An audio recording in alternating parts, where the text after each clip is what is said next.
Leave. You're making him uncomfortable, she said when her ex showed up at her party. I nodded and left without a word.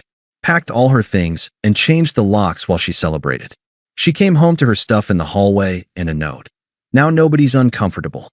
Hey viewers, before we move on to the video, please make sure to subscribe to the channel and hit the like button if you want to see more stories like this. And if you have your own story to share, send it to me. My contact info is in the description below. I'd love to feature it in an upcoming video. Thanks. Throwaway for obvious reasons. This happened about a year ago, but I've been lurking on here long enough to know stories like this blow up. Figured I'd share mine because, looking back, it's one of those tales where everything flips in the most satisfying way. I'm not here for advice, just venting and maybe giving some folks hope that karma does its thing sometimes. Buckle up, it's a long one. I'm Jake, 29 now, but 28 at the time.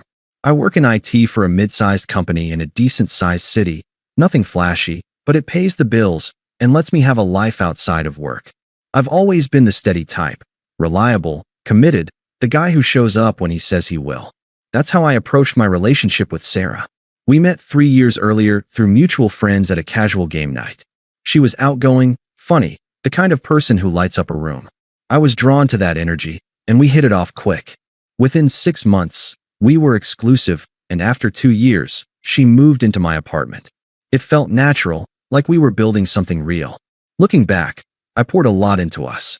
Sarah was a graphic designer freelancing from home, and her work was inconsistent, feast or famine. I'd cover rent when gigs dried up, no questions asked. I handled most of the bills, cooked dinners after long days, even helped her network by introducing her to some contacts from my job. There were little things too, like the time she had a family emergency back home.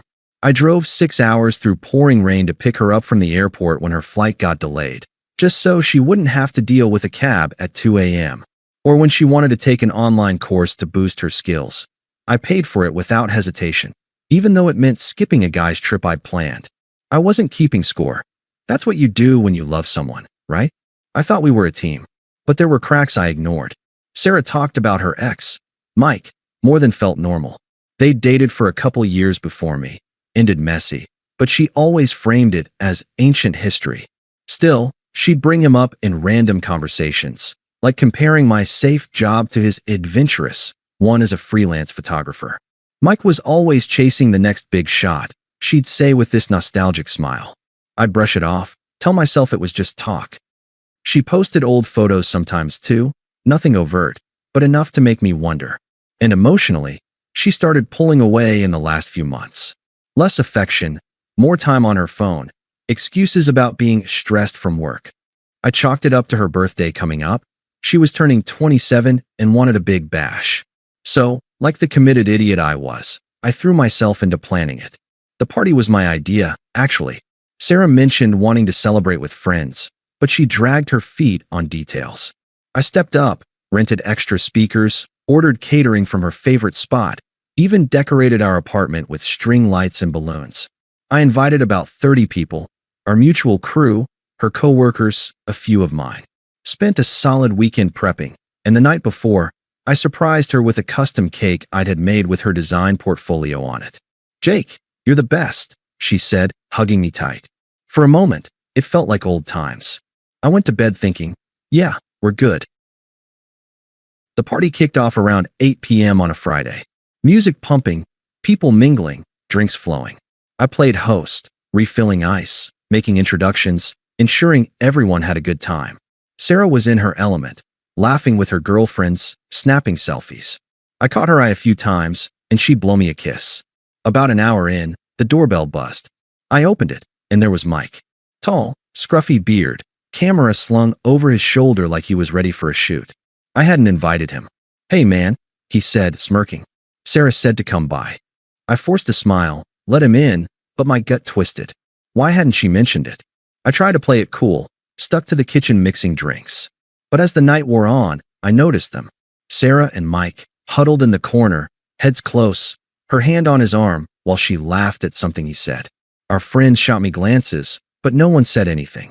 I felt like an outsider in my own home. Eventually, I wandered over, trying to join the conversation. "Hey, Mike, long time," I said casually, sliding an arm around Sarah's waist. She stiffened, just a bit, but I felt it. Mike shifted uncomfortably, avoiding my eyes. That's when it escalated. Mike muttered something to Sarah, and her face changed. She turned to me, right there in front of everyone, and said, "Jake, can we talk for a sec?" She pulled me aside to the hallway, but not far enough. Voices carried. "Look, Mike feels weird with you hovering. You're making him uncomfortable. This is my party. Maybe just give us some space? Go hang out in the bedroom or something until he leaves." I stared at her, the words hitting like a slap. "What? Sarah, this is our apartment. I'm not hovering. I live here." She rolled her eyes, that smug edge creeping in. "Oh, come on, don't be dramatic. Mike and I have history. We're just catching up. You're acting all insecure, and it's killing the vibe. It's not a big deal. Just chill out somewhere else for a bit. You'll be fine." "History? You're prioritizing your ex over me at a party I threw for you." She crossed her arms, voice sharpening. "See, this is why. You're turning this into something it's not. Mike's uncomfortable because you're glaring at him like some jealous boyfriend.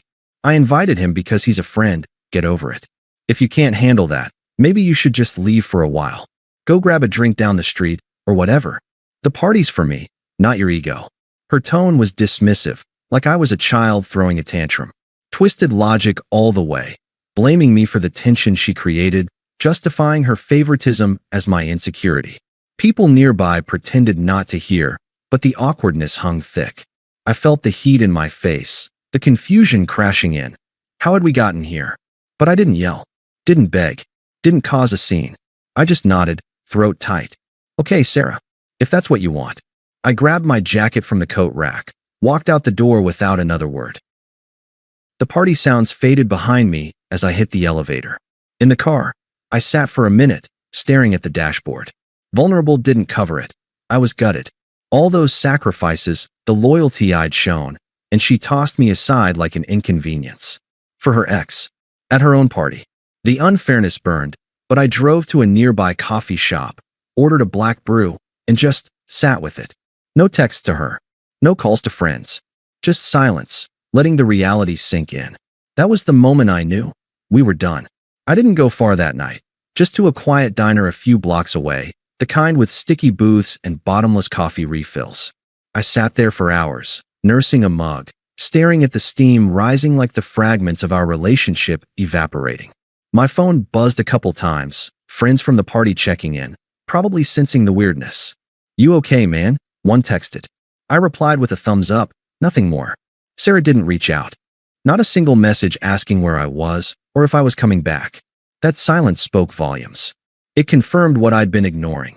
I was the backup, the safe option, while Mike was the spark she couldn't let go of. By midnight, the party would still be going, but I drove home. The apartment was empty when I got there. Everyone gone, lights off, remnants of the celebration scattered like confetti mocking me. Empty cups, half-eaten cake, balloons deflating on the floor. I stood in the living room, the weight of it all pressing down. Confusion swirled. How had my loyalty turned into this? I'd given up weekends, savings, emotional bandwidth, for what? To be sidelined at my own event? The unfairness gnawed at me, but I didn't smash anything. Didn't cry. I just detached. Like flipping a switch from us to me. I started in the bedroom. Pulled out her suitcases from the closet. The ones we'd used for that trip to the coast last summer, back when things felt solid. Methodically, I folded her clothes, packed her shoes, her makeup, her laptop charger. No rush, no anger-fueled frenzy. It was practical, almost therapeutic. Each item reminded me of a sacrifice. The dress I bought her for a work event, the books she'd borrowed from my shelf and never returned. I boxed up her freelance supplies from the living room desk, even the half-dead plant she'd insisted on keeping. The note came last, a simple post-it on the top suitcase. "Now nobody's uncomfortable." It echoed her words back, without the smugness. Just facts. Then, the locks. I called a 24-hour locksmith from the diner, explained it as a security issue. He showed up at 1 a.m., no questions asked beyond the fee. While he worked, I transferred the utilities back to my name only. Quick online changes, nothing dramatic. By 2 a.m., her stuff was in the hallway outside the door, neatly stacked. I double-checked for anything I'd missed, then locked up. Slept on the couch that night, phone on silent. No emotional outburst, no confrontation planned. She'd made her choice. I'd made mine. The next morning, I woke up early, feeling hollow but clear-headed. I blocked her number temporarily, not out of spite, but to give myself space. Called in sick to work, then hit the gym for the first time in months. Pushed through a workout that left me sore but focused. That afternoon, I met a buddy for coffee, the same one who'd texted. Told him the basics, no dramatics. She kicked me out of my own party for her ex, I said flatly. He whistled low. Dude, that's messed up. What now? I shrugged. Moving on. No begging for advice, no ranting. Just acceptance. The days blurred after that. I dove into work, landing a side project that kept me busy. Started therapy, online sessions, nothing fancy, but it helped unpack the confusion. You were emotionally abandoned long before that party, the therapist said in our second call. It clicked, the comparisons to Mike, the pulling away. I'd been a placeholder. I journaled a bit, too, private stuff, reflecting on what I'd given up. Like how I'd skipped a promotion opportunity last year because it meant relocating and Sarah didn't want to move. Or the nights I'd stayed up helping her with deadlines while she scrolled through social media. The silence from her side stretched. No immediate blow-up, which almost hurt more. It was like I'd vanished from her world already. A week in, I unblocked her, but only because mutual friends started relaying messages. Sarah's freaking out, one said. Says she can't get in. I nodded, changed the subject. Internally, the vulnerability faded. I wasn't confused anymore. I was done. Started small changes. Rearranged the apartment, bought new sheets, even adopted a routine of evening walks. Felt the arc shifting, from hurt to something steadier. Friends noticed. You seem lighter, one commented at a casual hangout. I was. The betrayal had been outrageous, undeserved, but sitting with it in silence? That built resilience. No disappearing act yet. I stayed in the city, but emotionally, I was miles away, ready for whatever came next, without her. About 2 months later, the pieces started falling into place on her end. I didn't stalk her socials, had muted them all, but word got around through our overlapping circle. Turns out, after the party, she'd crashed at Mike's place. Catching up turned into rekindling, fast and furious. But Mike? Unstable as hell. The adventurous photographer gig was a front for flaky jobs and jealousy rages. Friends whispered he'd blown up at her over nothing. A text from a male client, her liking an old photo of us. He'd accuse her of using him, then ghost for days, leaving her spiraling. It unraveled quick. Mike discarded her after a big fight. Something about her clinging to the past, ironic as that was. Dumped her via text, blocked her everywhere. She tried crashing with a girlfriend, but that soured when the truth spread, how she'd humiliated me publicly. Mutual friends pulled back, one by one. Texts went unanswered, invites dried up. We heard what happened at the party. A couple admitted to me over beers. Can't defend that. Her freelance work tanked too. Focus gone from the drama, deadlines missed, clients bailing. Last I heard indirectly, she was crashing on her sister's couch, scraping by with gig apps, reputation in tatters. Isolated, broke, irrelevant. Karma didn't need my help. It hit hard on its own, mirroring how she'd treated me, like an afterthought. I didn't gloat, didn't seek updates. But when fragments reached me, it felt just. The smugness she'd shown? Gone. Replaced by the consequences of her choices. Satisfying, in a quiet way. The unraveling didn't take long before Sarah started circling back. It began about 3 months after the party, right as her life hit rock bottom. First, it was a text. My phone lit up one evening while I was cooking dinner for myself. Jake, we need to talk. This is ridiculous. Let me grab my stuff at least. No apology, just entitlement, like I'd overreacted. I didn't respond. A day later, another. Seriously? You're ignoring me? After everything. Still radio silence from me. Then the call started, voicemails piling up. I listened to the first one out of curiosity. Jake, pick up. I know you're there. Mike was a mistake, okay? He flipped out over nothing and kicked me out. I'm at my sister's now, and it's awful. We had something good. You can't just throw it away like this. Call me back. Her voice cracked a bit, but the manipulation shone through, framing it as my fault, minimizing her betrayal. I deleted it, blocked the number again. But she escalated. Used a friend's phone next time, catching me off guard during lunch at work. Jake? It's Sarah. Don't hang up. I paused, fork midway. What do you want? God, finally. Look, I'm sorry about the party. I was drunk, stressed. Mike showed up and things got weird. But you're being so cold. We lived together for a year. You owe me a conversation at least. Can I come by? Just to talk. Oh, her. The hypocrisy burned. No, Sarah. You made your choice that night. Prioritizing your ex, kicking me out of my own home. We're done. But it wasn't like that. You were acting jealous, making everyone uncomfortable. I just needed space. Mike's gone now. He was abusive, controlling. I see that. We can start over. Please. Twisted logic again, blaming my jealousy while admitting Mike's flaws. Her tone shifted from pleading to desperate. Jake, I'm broke. Freelance dried up because of all this stress. My friends aren't talking to me. They think I'm the villain. But you know me better. Come on, let's fix this. I stayed calm, voice even. Goodbye, Sarah. Hung up, blocked that number too. She didn't stop. Involved her family next, toxic as expected. Her sister called a week later, voice dripping with judgment. Jake, this is Emily. Sarah's a mess because of you. She told me what happened. Sounds like you overreacted big time. Kicking her out? Changing locks? That's low. She's family. You need to man up and talk to her. Give her another chance. She's learned her lesson. Emily, this isn't your business. Sarah humiliated me publicly.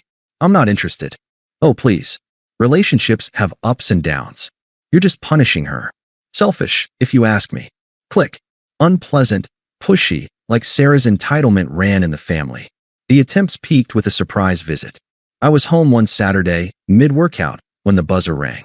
Through the intercom, Jake, it's me. Let me up. We have to sort this. I didn't buzz her in. She waited outside for an hour, according to the doorman, then left a note under the door. This is getting pathetic. You're heartless. I thought you were better than this. Anger creeping in now, her true colors showing. From desperate pleas to rage when I wouldn't budge. Friends got roped in too. One mutual acquaintance texted, Hey, Sarah asked me to reach out. She's really sorry, man. Thinks you two could work. I replied politely. Appreciate it, but no. The harassment tapered after that, but each attempt just reinforced my detachment. I wasn't moved. Her desperation was her problem now. It all culminated at our mutual friend Tom's birthday gathering, about 6 months post-party. Casual bar set up downtown, low-key, good vibes. I'd been invited weeks earlier, figured it'd be fine. Walked in with Lisa, a woman I'd met through work a couple months back. Nothing serious yet, but she was kind, grounded, made me laugh without the drama. We were at a high-top table, chatting with the group, when Sarah appeared. Disheveled, hair messy, eyes red like she'd been crying. Alone, nursing a drink at the bar, until she spotted me. She approached hesitantly, voice shaky. Jake, hey, didn't expect you here. Can we talk? Privately. The group went quiet. I stayed seated calm. Sarah, what is it? Her eyes flicked to Lisa, then back. Who's this? Anyway, look, I messed up. Big time. Mike was a disaster. He used me and bailed. I'm alone now, scraping by. Seeing you here, it hits me what I lost. We were good together. Give me another shot? Please. Desperation peaked. Tears welling, hands twisting. But I felt nothing. No sympathy, no pull. Just closure. Sarah, you said I was making him uncomfortable. So I left. Gave you space. Now, you're making me uncomfortable. That chapter's closed. She blinked, words echoing back like a mirror. But I didn't mean it like that. Come on, Jake. We've got history. History you prioritized over us. Facts are, I've moved on. Built a better life. Promotion at work, new routines, people who value me. I nodded toward Lisa, who smiled supportively. You're irrelevant now. Wish you well, but don't contact me again. Her face crumpled, hypocrisy exposed, power flipped. She muttered something angry under her breath, like, you'll regret this, and stormed out. The bar exhaled. Friends clapped me on the back later. Handled like a boss. That was it. Emotional freedom hit fully then. No more confusion, just peace. Life's thriving without her shadow. If you're in a similar spot, Reddit, detach, rebuild. Karma handles the rest. Update. A year on, I'm engaged to Lisa. Sarah? Last I heard, still struggling. But she's not my story anymore. Thanks for watching. Make sure to subscribe to the channel and hit the like button. What do you think about this story? Share it in the comments.